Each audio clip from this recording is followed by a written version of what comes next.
In the early 1970s, as hundreds of fathers and mothers and I were developing the Birthing Better skills, as I've mentioned in other videos, most of us birthed in hospital, some birthed at home. There were 50 states in the U.S. In some states it was illegal, but people still did it. In other states it was ignored, but it was hard to transfer into the hospital if there was an issue. Some people birthed in birth centers, there were a few of them, and some people birthed at home. Some because they were extremely religious and were never going to seek any kind of medical health care ever at any time in their life, or others birthed at home for philosophical reasons. And then there were women who birthed alone, either by choice or by accident, or they birthed without care providers because they were on the way to the hospital or in a taxi or on an airplane. The question really came down to what happens when you transfer. So if you're laboring and then you're going to the hospital, whether it's intentional or whether you're at home planning a home birth and then transferring to the hospital, or in a birth center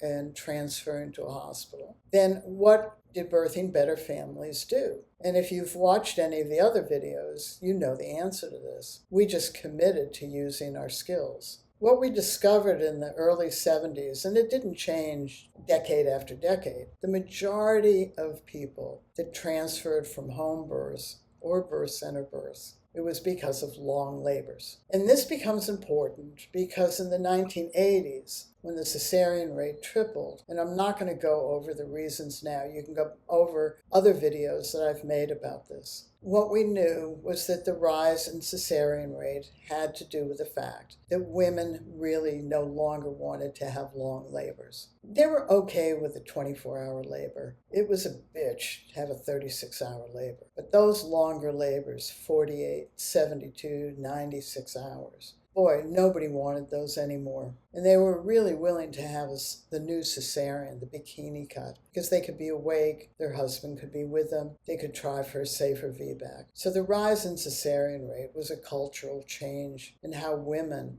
interpreted what was going on for themselves. And Birthing Better families had to adjust because we had only developed the breathing, communication, and touch skills for the first 10 years in the 70s to 80s. But what fathers realized in the 80s, when women were just like, I don't want to do this anymore, was that there was a big object in a container and you couldn't change the object. So could you open the container up? And that's where the Birthing Better skills for the body skills got developed in the 80s. And they became known as the Pink Kit in 2000 when we launched the VHS book and cassette. And Jeannie had a copy of the Pink Kit. The Pink Kit was the body skills because they were so transformative to birth. And we have to thank all the hundreds of fathers and men who developed these skills. What are the things we learned? We learned that you can't change the object much. I know that ICPA, chiropractors, and the Webster technique are about balancing the pelvis.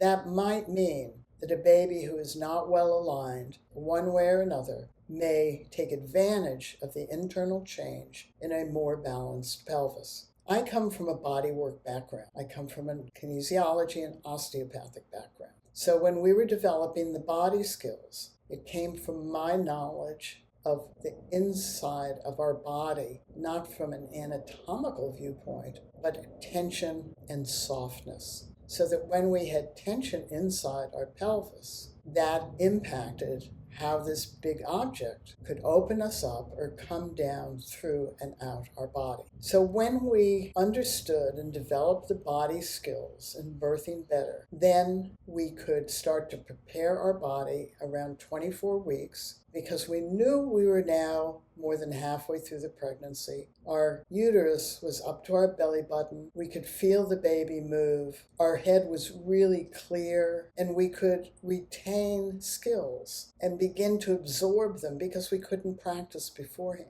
We began to prepare our body with the body skills in Birthing Better, how to create space and how to be soft and how to connect those skills to other skills like communication, touch, and breathing. And when we applied the body skills and learned the other skills of what to use when we were doing the activity of birth, fewer of us had to transfer from a home birth or from a birth center birth. And that proved to be important. Once we fully incorporated the body skills into each of our body, and the other skills to work through and manage each moment of our labor, we did our best to make certain that our labor was progressive. In other words, once we knew it was progressing, we continued to understand that the three elements of a progressing or progressive labor was that each contraction had a peak rather than a plateau, and that after an hour or two, the contractions were getting longer, stronger, and closer together. When we could maintain a progressing or progressive labor, we didn't have a stalled labor, or a stuck baby, or a long labor, or a tiring labor, or a labor in which people just wanted us to get out of the house, or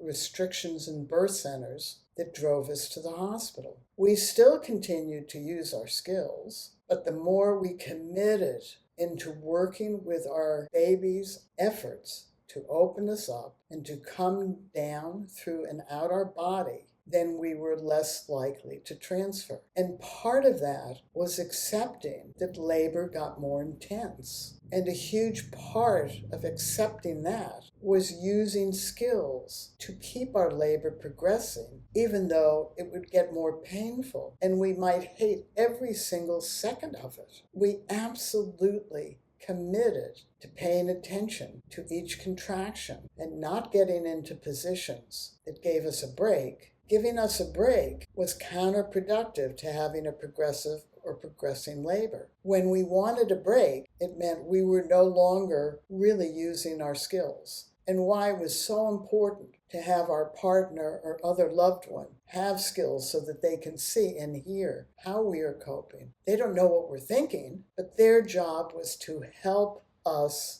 work through the activity of opening up so that this big object could come down through and out us. This is why we want to grow a self-learning, skilled birthing population and are talking to you and are in relationship with ICPA, International Chiropractic Pediatric Association. And you can find a skills-based childbirth hub on their magazine, Pathways Families magazine, and you can purchase a skills-based method that you would like. So if you're planning a home birth or a birth center birth, you don't want to transfer unless there's really, really a clear medical reason that you should be in the hospital. And if you're at home, you have to wait before you go to the hospital. They don't want you to go to the hospital when you have the first niggle. They want you to wait until your contractions are X minutes apart and lasting X seconds or minutes long. So it's important for you to recognize that you use your skills and that going to the hospital from your home or wherever you are, even though it was planned,